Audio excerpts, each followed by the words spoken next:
Em dic Miquel Mayol, soc de Perpinyà i d'ençà que he pres consciència de la meva catalanitat, quan tenia 25 anys, crec que el país, i quan dic el país vull dir el Rosselló, necessita que hi hagi una república catalana al sud per ajudar-nos, perquè l'estat francès, la república francesa, sempre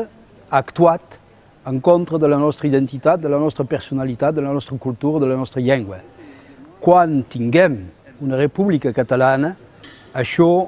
farà que l'Estat sigui obligat de fer concessions